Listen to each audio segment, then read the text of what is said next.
2 weeks after 3 little girls disappeared during a planned custody visit with their father, advocates are pushing for change. Thank you for joining us. I'm Brandon Thompson. I'm Monique Minglavin. They want stronger laws to protect children in similar situations, and also a review of our Amber Alert system. KIRO 7's Madeline Ottley has the story live from Seattle. Madeline? Monique, that group of advocates that you're talking about, they met here outside the steps of Seattle City Hall earlier today. Like you said, demanding more action. They feel what happened to the Decker girls could have possibly been prevented.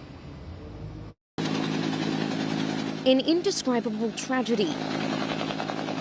Now a catapult for change. We can make their names a turning point, not just a tragedy. On Friday, more than a dozen parent advocates, nonprofit leaders, and lawmakers gathered outside City Hall. If the children aren't safe, then there shouldn't be unsupervised visitations.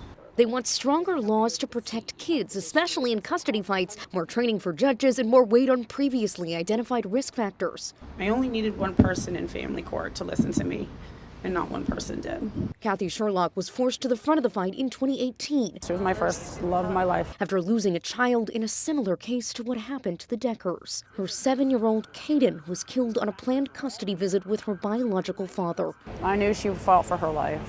If you saw kind of what he did to her, I know that little girl was fighting for her life. Kathy's now passed Kaden's law federally and in 10 states to better screen abuse allegations during custody fights. Washington is not one of them. Maybe if I was here to show up to the Olympia State Capitol, that maybe these little girls would be here. Advocates Friday also pushed for a comprehensive review of the state's Amber Alert system, which wasn't used for the Decker girls after State Patrol said the case didn't fit criteria.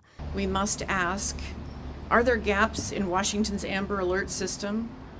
Could it have moved faster, reached farther, triggered action that might have saved lives? We did reach out for an attorney for the Decker family who was not involved in today's press conference and the push for demands. We wanted to see how they felt about this call for action. You can read that attorney's response up on our website now at KIRO7.com. Live in Seattle, Madeline Ottley, KIRO 7 News. And we are staying on top of the search for Travis Decker, of course, the father accused of murdering those 3 little girls. Right now, the Chelan County Sheriff's Office believes deputies are closing in on him in the Washington wilderness. Travis has been on the run for 2 weeks now. There's also a memorial service to honor the lives of Peyton, Evelyn, and Olivia Decker planned for next Friday. The service, that is at 7 p.m. at Rocky Reach Park in Wenatchee. Organizers are asking everyone to wear purple, pink, or green colors that represent each of those young girls. You're also encouraged to bring a chair or blanket to sit on and a glow stick or a candle to light in their memory. We have all these details posted on KIRO7.com. Now to the developing situation in the Middle East. Iran launching dozens of ballistic missiles at Israel in retaliation for Israel's surprise attack overnight. That attack